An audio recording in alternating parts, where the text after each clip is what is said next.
નમો અરિહંતાણં, નમો સિદ્ધાણં, નમો આયર્યાણં, નમો ઉવજ્જાયાણં, નમો લોએ સવ્વસાહુણં. એસો પંચણમુકારો સવ્વપાવપણાસણો મંગલાણં ચ સવ્વેસિં પડમં હવૈ મંગલમ. ઓમ નમો અરિહંતાણં. મહાદેવ્યા કુક્ષિરત્નમ શબ્દજીતર્વાત્મજં રાજચંદ્રમહં વંદે તત્વલોચનદાયકમ. જે સ્વરૂપ સમજ્યા વિના પામ્યો દુઃખ અનંત, સમજાવ્યું તે પદ નમો શ્રી સદ્ગુરુ ભગવન. પરાત્પર ગુરુવે નમઃ. પરંપરાચાર્ય ગુરુવે નમઃ. પરમ ગુરુવે નમઃ. સાક્ષાત પ્રત્યક્ષ સદ્ગુરુવે નમો નમઃ. અનંત અનંત ભાવ ભેદથી ભરેલી ભલી અનંત અનંત નાય નિક્ષેપે વ્યાખ્યાની છે.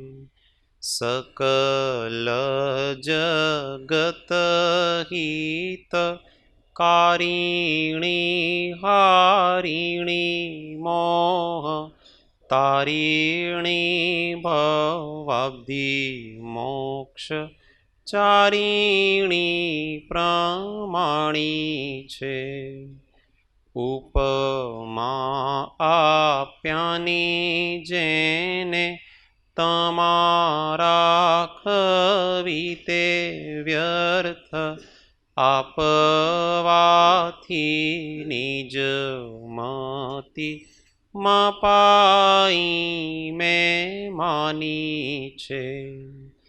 અહો રાજ ચંદ્ર બાળ ખ્યાલ નથી પામતાય જીનેશ્વર તણી વાણી જાણી તેણે જાણી છે.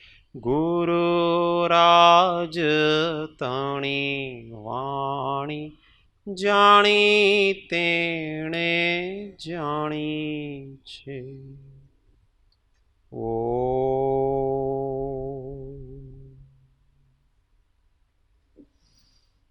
જય સદગુરુ વંદન. જય જય. તત્વ ચર્ચામાં પરમ તત્વજ્ઞ શ્રીમદ રાજચંદ્ર વચનામૃત 493, પત્રાંક 493, પૃષ્ઠ સંખ્યા 394.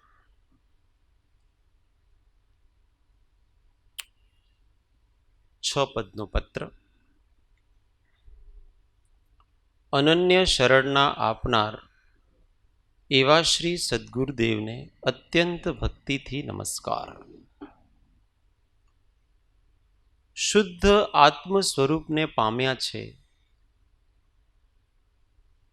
એવા જ્ઞાની પુરુષોએ નીચે કયા છે તે છ પદને સમ્યક દર્શનના નિવાસના સર્વોત્કૃષ્ટ સ્થાનક કયા છે. પ્રથમ પદ આત્મા છે. જેમ ઘટપટ આદિ પદાર્થો છે તેમ આત્મા પણ છે. અમુક ગુણ હોવાને લીધે જેમ ઘટપટ આદિ હોવાનું પ્રમાણ છે, તેમ સ્વપર પ્રકાશક એવી ચૈતન્ય સત્તાનો પ્રત્યક્ષ ગુણ જેને વિશે છે એવો આત્મા હોવાનું પ્રમાણ છે. બીજું પદ, આત્મા નિત્ય છે.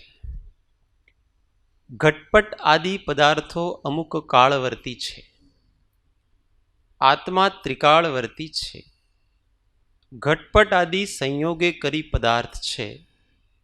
આત્મા સ્વભાવે કરીને પદાર્થ છે.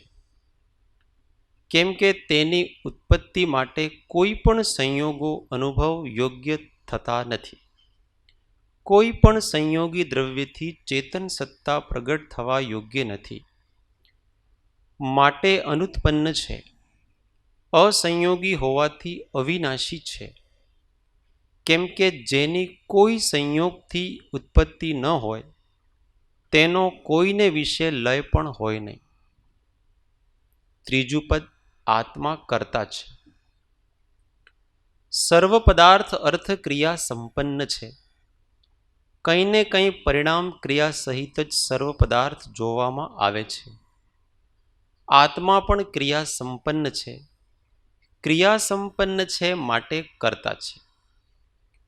તે કર્તાપણું ત્રિવિધ શ્રીજીને વિવેચ્યું છે. પરમાર્થથી સ્વભાવ પરિણતિએ નિજ સ્વરૂપનો કર્તા છે. અનુપચરિત એટલે કે અનુભવમાં આવવા યોગ્ય વિશેષ સંબંધ સહિત વ્યવહારથી તે આત્મા દ્રવ્ય કર્મનો કર્તા છે. ઉપચારથી ઘર નગર આદિનો કર્તા છે. ચોથો પદ, આત્મા ભોગતા છે. જે કંઈ ક્રિયા છે તે સર્વ સફળ છે, નિરર્થક નથી. જે કંઈ પણ કરવામાં આવે તેનું ફળ ભોગવવામાં આવે એવો પ્રત્યક્ષ અનુભવ છે. વિષ ખાધાથી વિષનું ફળ, સાકર ખાવાથી સાકરનું ફળ, અગ્નિ સ્પર્શથી તે અગ્નિ સ્પર્શનું ફળ, હિમને સ્પર્શ કરવાથી હિમ સ્પર્શનું જેમ ફળ થયા વિના રહેતું નથી, તેમ કષાયાદી કે અકષાયાદી જે કંઈ પણ પરિણામે આત્મા પ્રવર્તે તેનું ફળ થવા યોગ્ય જ છે અને તે થાય છે. તે ક્રિયાનો આત્મા કરતા હોવાથી ભોગતા છે. પાંચમું પદ, મોક્ષ પદ છે. જે અનુપચરિત વ્યવહારથી જીવને કર્મનું કર્તાપણું નિરૂપણ કર્યું, કર્તાપણું હોવાથી ભોગતાપણું નિરૂપણ કર્યું, તે કર્મનું ટળવાપણું પણ છે. કેમ કે પ્રત્યક્ષ કષાયાદિનું તીવ્રપણું હોય પણ તેના અનભ્યાસથી, તેના અપરિચયથી, તેને ઉપશમ કરવાથી તેનું મંદપણું દેખાય છે. તે ક્ષીણ થવા યોગ્ય દેખાય છે, ક્ષીણ થઈ શકે છે. તે બંધભાવ ક્ષીણ થઈ શકવા યોગ્ય હોવાથી તેથી રહિત એવો જે શુદ્ધ આત્મ સ્વભાવ તે રૂપ મોક્ષ પદ છે. છઠ્ઠો પદ, તે મોક્ષનો ઉપાય છે. જો કદી કર્મબંધ માત્ર થયા કરે એમ જ હોય તો તેની નિવૃત્તિ કોઈ કાળે સંભવે નહીં. પણ કર્મબંધથી વિપરીત સ્વભાવવાળા એવા જ્ઞાન, દર્શન, સમાધિ, વૈરાગ્ય, ભક્તિ આદિ સાધન પ્રત્યક્ષ છે. જે સાધનના બળે કર્મબંધ શિથિલ થાય છે, ઉપશમ પામે છે, ક્ષીણ થાય છે. માટે તે જ્ઞાન, દર્શન, સંયમ આદિ મોક્ષ પદના ઉપાય છે. આટલો વિચાર થોડા દિવસમાં કરીશું, પછીનો વિચાર આગળ કરીશું. આ 6 પદનું વિવેચન વિવરણ છે.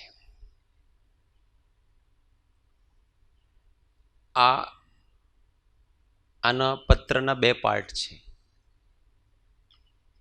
સિદ્ધાંત બોધ અને ઉપદેશ બોધ. પહેલા આમાં સિદ્ધાંત બોધ છે, એટલે કે સિદ્ધાંત કયું છે. ત્યાર પછી જે છે તે ઉપદેશ બોધ છે. એકચ્યુઅલી એનો ક્રમ પહેલા ઉપદેશ બોધ, પછી સિદ્ધાંત બોધ. અને આત્મસિદ્ધિમાં આ પ્રકારથી છે કે પહેલા જે પાછળનું જે છે એ પહેલા લીધું છે. એટલે સર્વપ્રથમ એમણે ચાલુ કરીને પછી મતાર્થીના લક્ષણ કીધા, પછી આત્માર્થીના લક્ષણ કીધા. ત્યાં સુધી ઉપદેશ બોધ છે. અને પછી 6 પદ બતાયા એ સિદ્ધાંત બોધ છે. અહીંયા સિદ્ધાંત બોધની નિરૂપણા પ્રથમ કરી, પછીથી ઉપદેશ બોધની પ્રરૂપણા કરશે.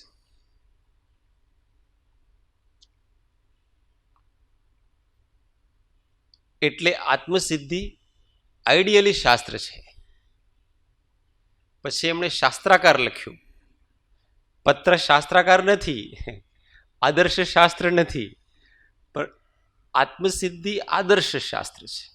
એટલે એમાં પછી ક્રમથી ચાલ્યા કે હવે જરા વ્યવસ્થિત કરવું પડે. એને પત્ર તો એમણે જે અંદરથી સહજ કોઈને લક્ષ્યમાં રાખીને જે ભાવ આવ્યા એ પત્રમાં તો લખી દીધા. પછી સૌભાગ્યબાઈને વિનંતી થઈ કે હવે આટલું બધું અમને કંઠસ્થ નહીં રહે. કૃપાળુદેવના પત્રો છે ને આ બધા કંઠસ્થ કરતા બાય હાર્ટ. કોઈ પત્ર આવે પછી પહેલાં તો પત્રને વંદન કરે, પછી 3 પરિક્રમા લગાવે, અને પછી ભાવથી પત્ર ખોલે, અને પછી પત્રને વાંચે. એટલો વિનય હોય છે ત્યારે એ અંદર ઉતરે છે. પછી એને એક એક શબ્દ છે ને એ બાય હાર્ટ કંઠસ્થ કરે. હાર્ટ પણ અહીંયા પણ બંને જગ્યાએ. એટલે કંઠસ્થ કરવામાં એમને જરા તકલીફ હતી કે આ ગદ્ય કંઠસ્થ કરવું જરા અઘરું છે. પદ્યમાં હોય તો રોજ બોલીએ તો જરા કંઠસ્થ થઈ જાય. એટલી વિનંતી કરી એટલે પછી પદ્યમાં લખ્યું. પછી પદ્યમાં લખ્યું તો ધ્યાનમાં આવ્યું કે હવે માત્ર સૌભાગભાઈ નથી, આના સૌભાગભાઈ માટે જ નથી લખવાનું, હવે ભવ્ય જીવો માટે લખવાનું છે. એટલે પછી બધાને ધ્યાનમાં રાખીને આત્મસિદ્ધિની રચના. એટલે એમાં એકદમ વ્યવસ્થિત છે, પણ આનો આધાર છે.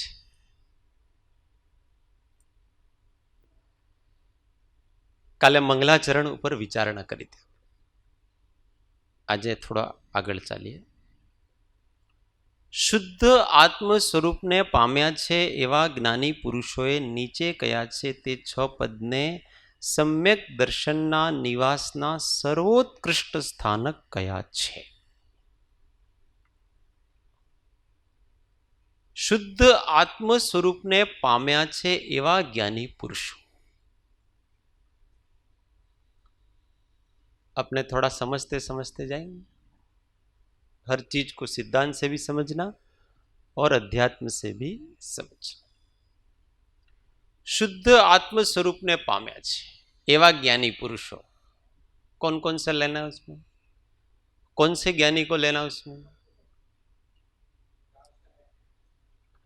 तो इसमें मुख्य रूप से केवल ज्ञानी. ये मुख्य रूप से किसने कहा है? ये 6 पद केवल ज्ञानी ने कहा है, क्योंकि वो शुद्ध आत्म स्वरूप को प्राप्त. फिर उनकी प्ररूपणा के अनुसार फिर दूसरे जो भी हैं, एक्चुअली कोई भी उसके नीचे का ज्ञानी है ना, उसने अपनी तरफ से कुछ कहा ही नहीं. ये वितराग दर्शन की एक विशेषता है कि इसमें छद्मस्त ने अपनी तरफ से कुछ नहीं कहा है. किसी बड़े आचार्य ने भी, गणधर ने भी अपनी तरफ से कुछ नहीं कहा है. जो भी है वो सर्वज्ञ की परंपरा से आया हुआ है, वो ही कहा गया है. इसलिए जो कहा है वो केवल ज्ञानी ने कहा है, सर्वज्ञ ने कहा है.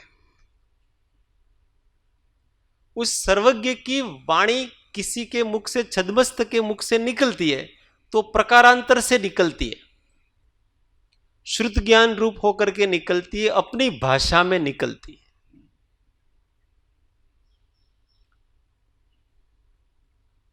तो यहां जो शब्द है ने, शुद्ध आत्म स्वरूप ने पाम्या छे एवा ज्ञानी पुरुषोए नीचे कया छे, एवा 6 पद ને સમ્યક દર્શનના નિવાસના સર્વોત્કૃષ્ટ સ્થાનક કયા છે? केवल ज्ञानी केवल कहते हैं, लिखते नहीं है। लिखने का काम दूसरों का है, याद रख करके। केवल ज्ञानी का काम केवल उसको कहना है। और भी आगम में अपन बहुत सारे शास्त्र में ये 6 पद मिल जाएंगे।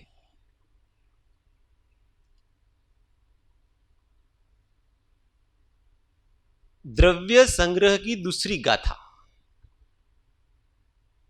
इसमें 9 में ये 6 पद है, उसमें 9 है, पर उसमें 6 गर्भित है।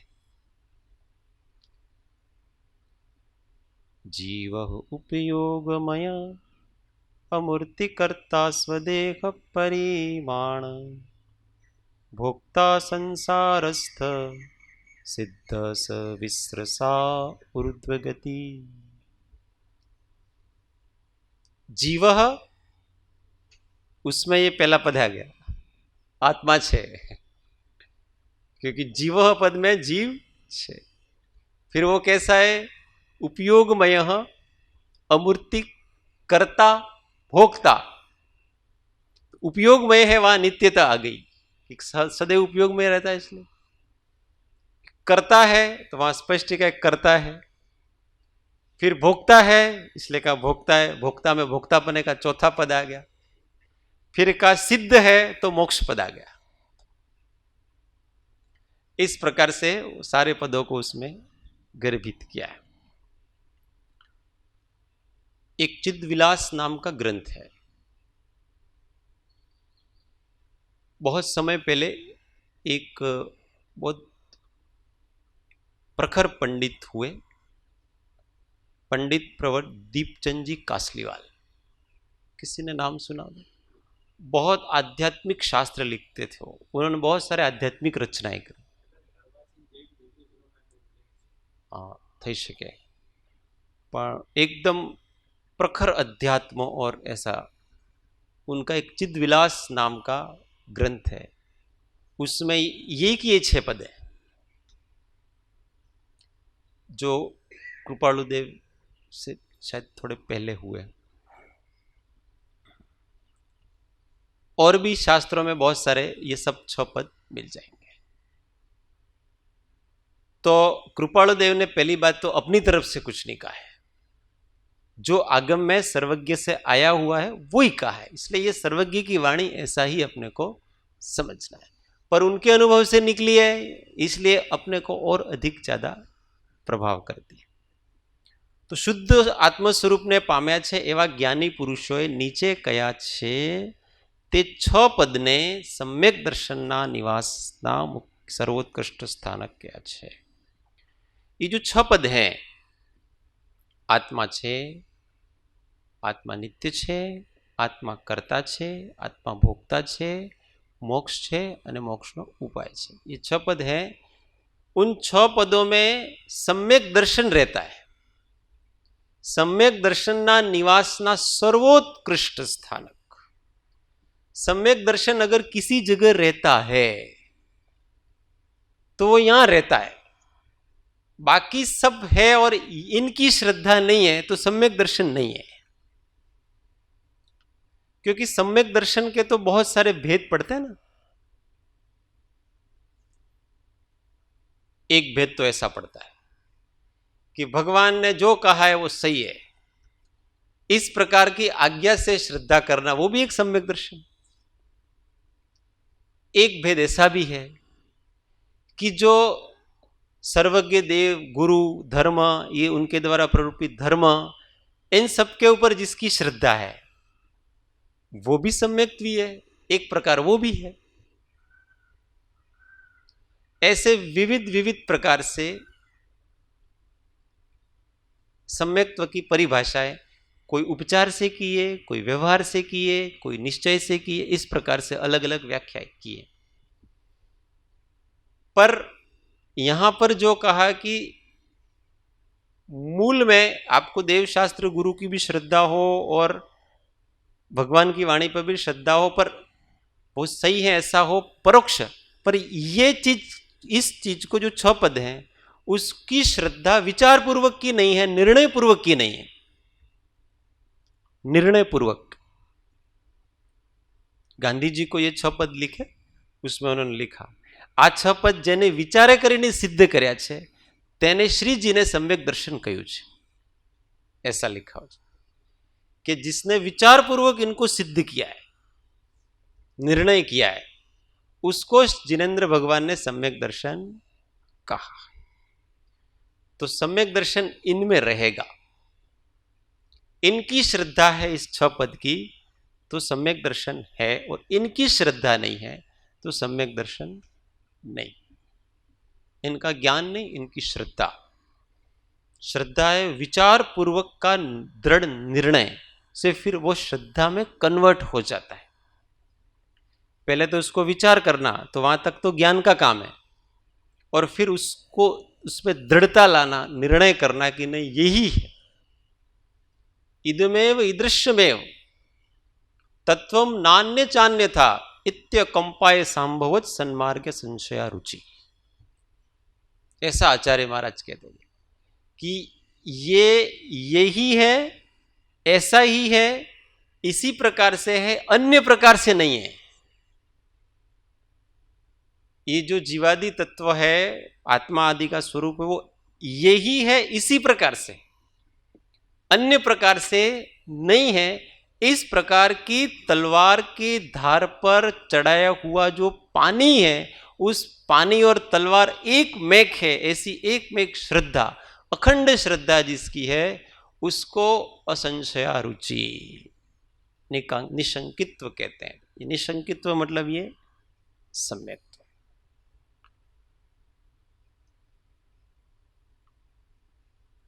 जिसमें कुछ चीज रहती है उसको स्थान कहते हैं। तो सम्यक्त्व यहां रहता है। एक्चुअली ये आत्मा का ही अलग अलग प्रकार का 6 है, पर ये 6 एक है।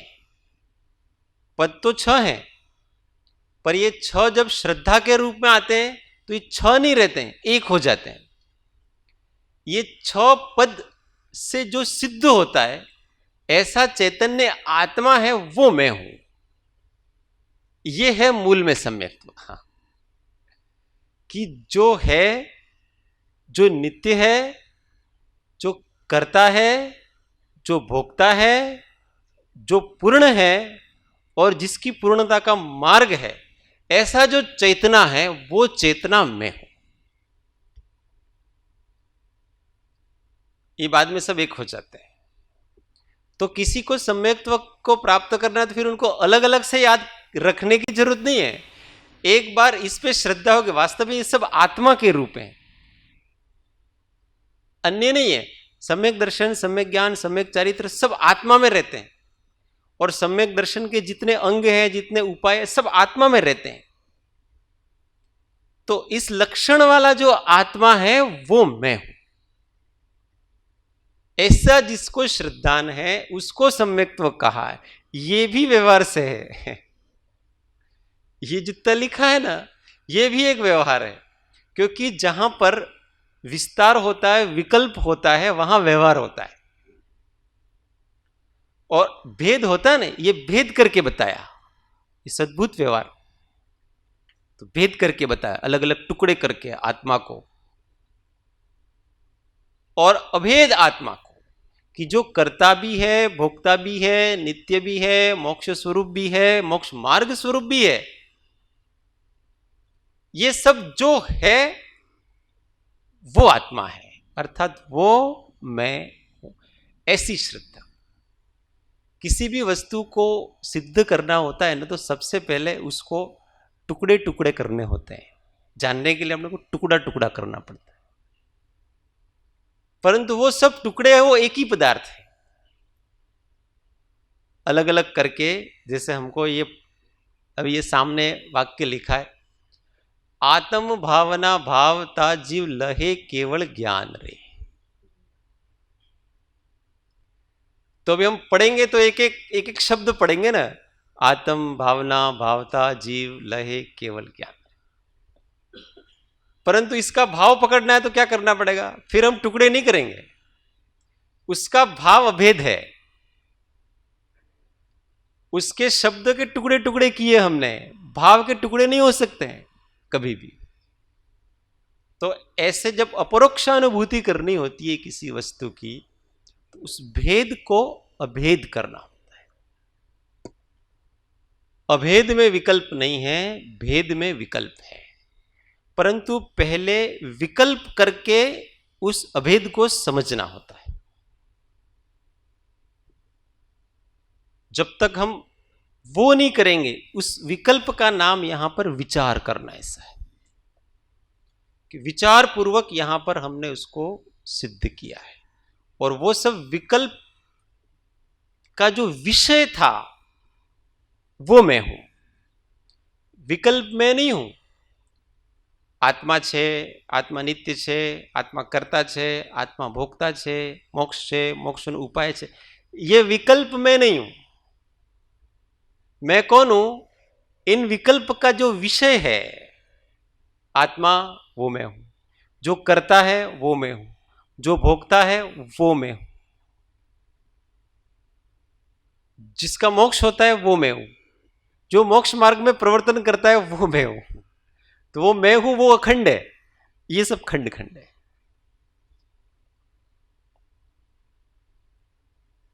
ये थोड़ा सा ट्रिकी मामला है। पूज्य कांजी स्वामी कहा करते थे, मोक्ष मार्ग, मोक्ष तो पूर्णता है ही, पर मोक्ष मार्ग भी पूर्णता के लक्ष्य से प्रारंभ होता है।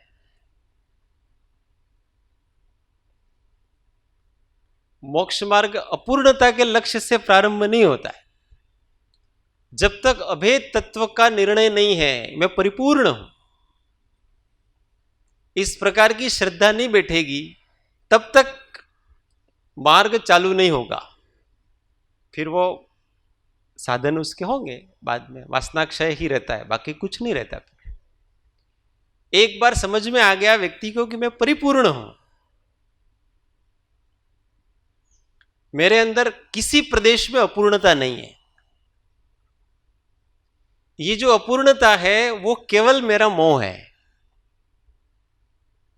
मोह के कारण से हमको अपूर्णता लगती है। कभी इस पर विचार करें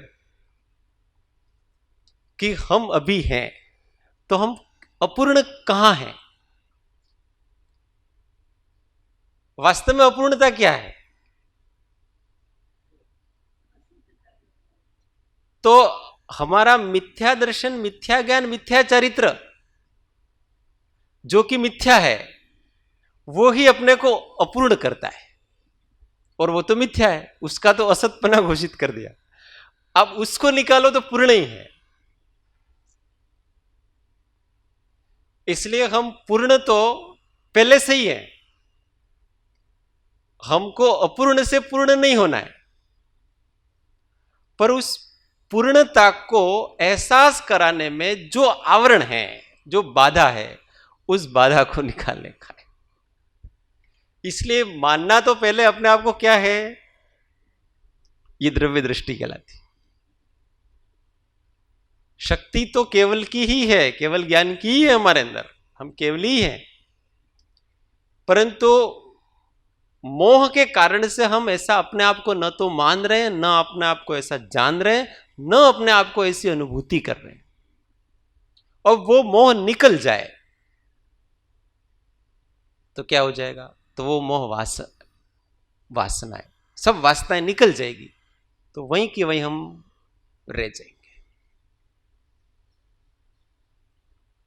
ऐसा शुद्ध स्वरूप। प्रथम पद आत्मा छे, पहला पद में आत्मा है। आत्मा का अर्थ क्या है? जब भी आत्मा ऐसा शब्द आए तो मैं हूं, और उसमें अपने होने पने का प्रमाण दिया कि जेम घटपट आदि पदार्थों छे तेम आत्मा पण छे। घटपट किसे कहते हैं? घट का मतलब होता है ये तर्क शास्त्र में ये दो शब्द चलते हैं। घटपट, कोई बताए ना, पौद्गलिक वस्तु को कहीं बताना है तो उसको घटपट कहते हैं। घट का मतलब घड़ा, पट का मतलब वस्त्र। तो जैसे घड़ा है, वस्त्र है, ये पदार्थ है, हमको दिखते हैं, हमारे अनुभव में आते हैं, वैसे ही आत्मा है। तेम आत्मापण छे, जैसे ये है वैसे मैं हूं। अब ये घट है अथवा पट है, ये पट है, ये पट है। अब ये पट पट क्यों है? तो दूसरा तर्क दिया कि अमुक गुण होवाने લીધે જેમ ઘટપટ આદિ હોવાનું પ્રમાણ છે। અમુક ગુણ, कपड़े है तो इसका अमुक गुण है, रंग है, स्पर्श है, गंध है, वर्ण है, जो भी उसका जो भी लक्षण होगा, तो ये अपने लक्षणों से अपने वस्त्रपने को बताता है। वैसे ही आत्मा भी अपने लक्षणों से अपने आप को अभिव्यक्त करता है, वो होता है, रहता है हमेशा। તેમ સ્વપર પ્રકાશક એવી ચૈતન્ય સત્તાનો પ્રત્યક્ષ ગુણ જેને વિશે છે એવો આત્મા હોવાનું પ્રમાણ છે। जैसे ये तो रूप रंग से, तो ये सफेद है, ये मुलायम है, इससे अपनों ने उसको कपड़ा है ऐसा मान लिया। द्रव्य की दृष्टि से देखो तो ये मेज है और ये कपड़ा है, दोनों में द्रव्य एक ही है। पर्याय की आर्थिक दृष्टि से भी द्रव्य एक है, ये भी लकड़ी से बना, ये भी लकड़ी से बना है, क्योंकि वस्त्र लकड़ी से ही तो बनते हैं, और किससे बनते हैं? और मूल द्रव्य तो पुद्गल द्रव्य, स्पर्श रस गंध वर्ण। तो दोनों दृष्टि से द्रव्य तो एक ही है, पर फिर भी पर्याय का भी अपना एक लक्षण है। द्रव्य का तो अपना लक्षण है ही, पर्याय का भी अपना लक्षण है, तो इस पर्याय का भी अपना एक लक्षण है। ऐसे अपना चैतन्य द्रव्य है और उसका लक्षण है स्वपर प्रकाशक। बस इसको अपने पकड़ लेने का है।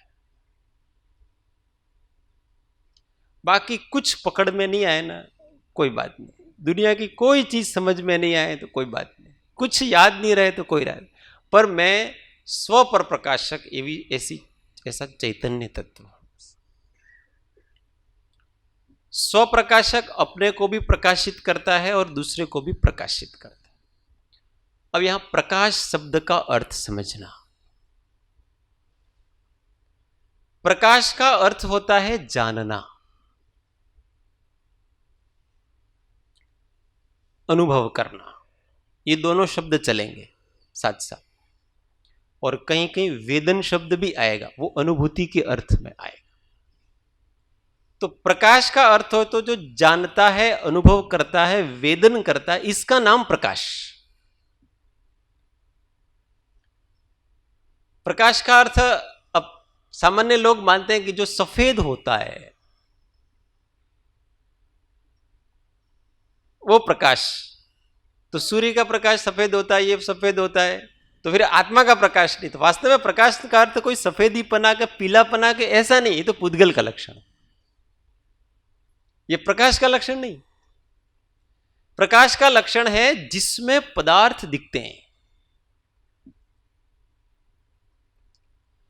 जिसमें पदार्थ दिखते हैं, जिसमें पदार्थ अनुभव किए जाते हैं, उसका नाम प्रकाश। और इसलिए हम लाइट को प्रकाश कहते हैं। ये ट्यूबलाइट का प्रकाश क्यों कहते हैं पता है? क्योंकि उससे पदार्थ दिखते हैं। परंतु लाइट के प्रकाश में और अपने चेतना के प्रकाश में क्या अंतर है?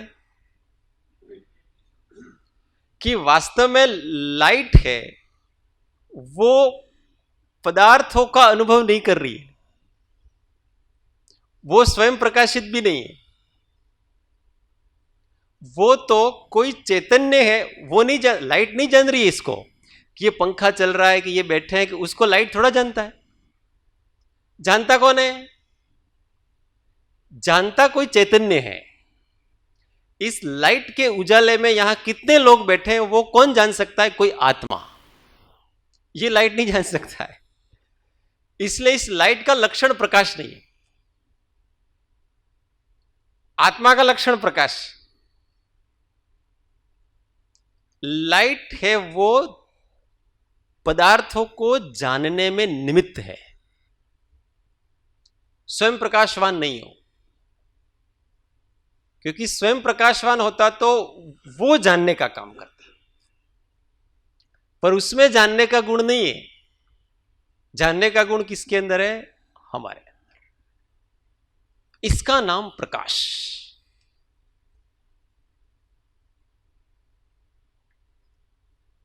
कुछ चीजें अपने को स्पष्ट समझ दे। जहां चैतन्य शब्द आता, चैतन्य शब्द, तो उस चैतन्य शब्द का अर्थ ही ऐसा है ज्ञान, जिससे पदार्थ का अनुभव किया जाता है, जाना जाता है, ग्रहण किया जाता है, पता चलता है, उसका नाम चैतन्य है। चैतन्य का अर्थ हिलने डुलने वाला नहीं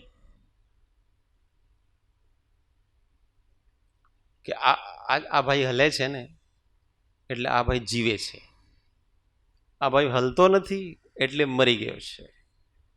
तो रोबोट भी हिलता है, आप रोबोट को जैसा कहो वैसा ही लेगा, जो कहो काम करेगा। तो क्या वो जीव है? हिलने डुलने वाली हर चीज जीव नहीं होती है।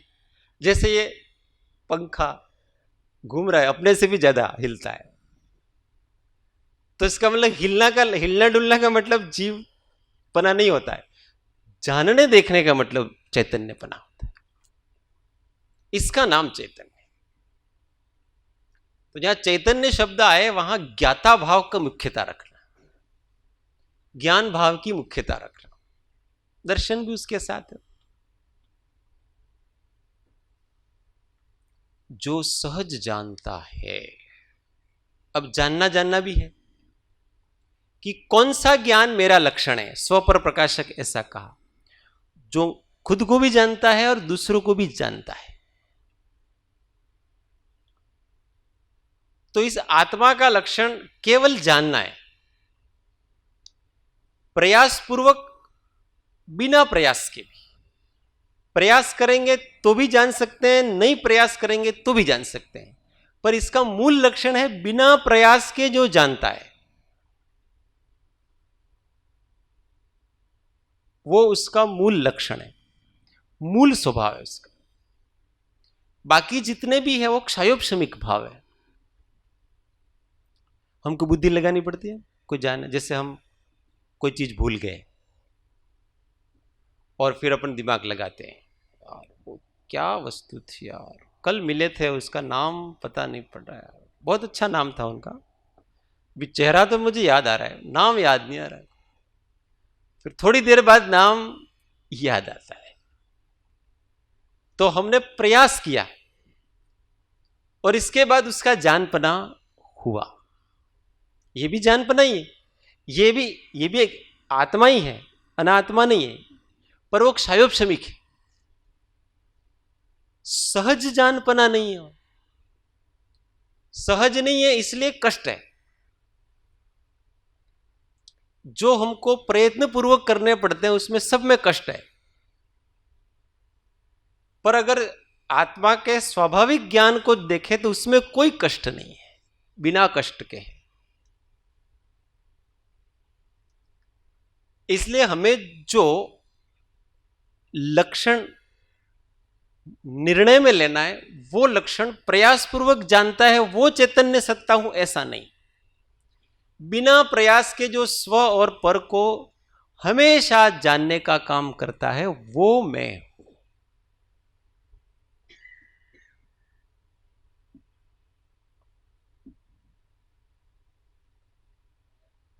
प्रयास में कष्ट होता है, कोई चीज भूल जाते,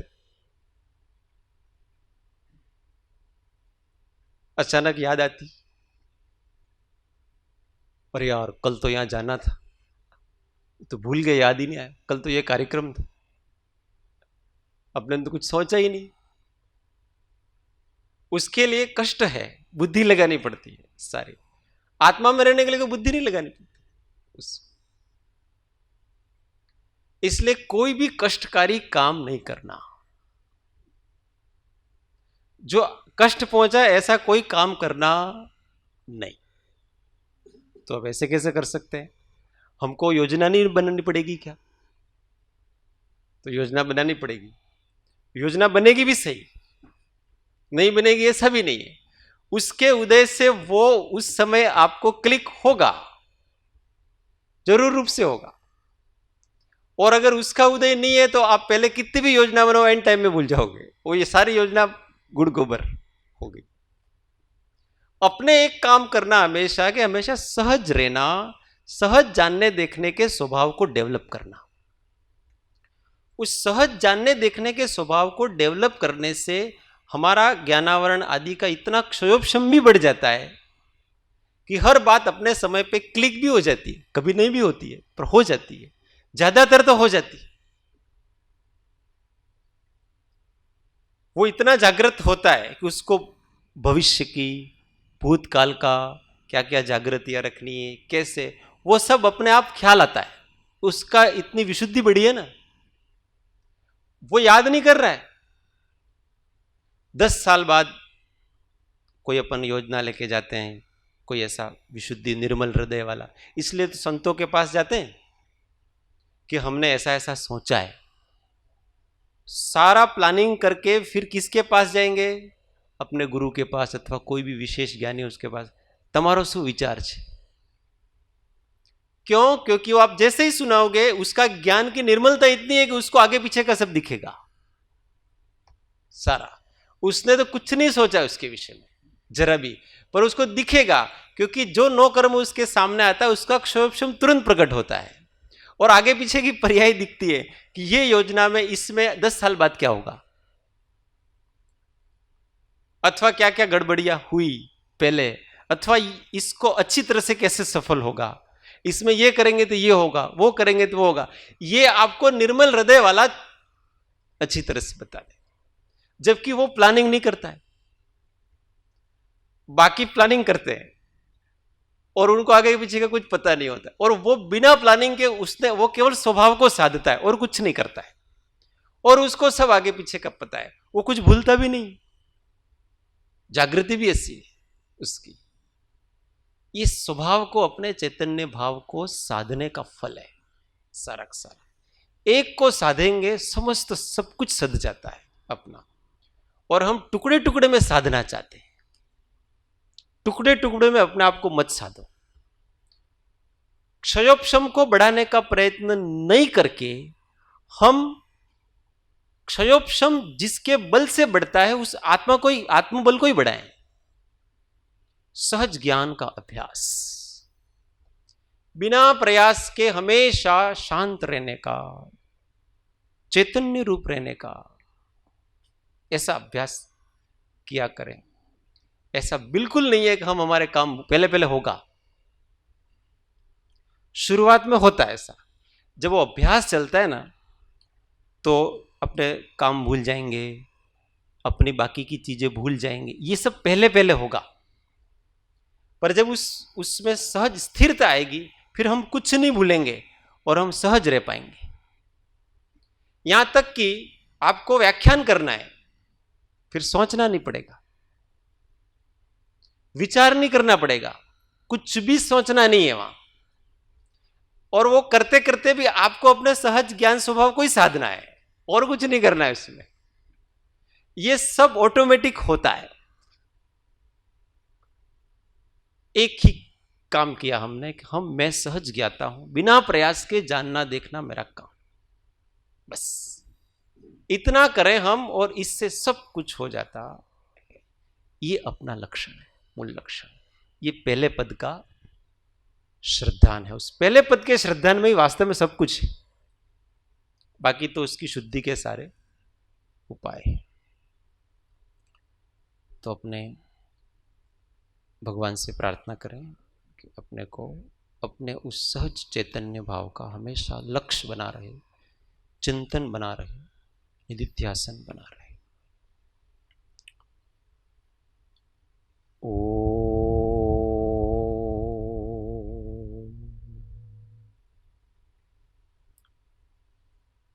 सुखधाम अनंत सुसंत चही दिन रात्र रहे तध्यान मही पर शांति अनंत सुधामय जे प्रणमो पद तेवर तेजय ओ प्रणमो पद तेवर तेज। सद्गुरु परम कृपाळु त्रिलोकनाथ की जय। सब संतन की जय। आनंद घन ओ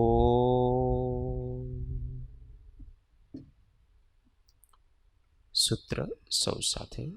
હું આત્મા છું, આપનો સેવક છું, સૌનો મિત્ર છું।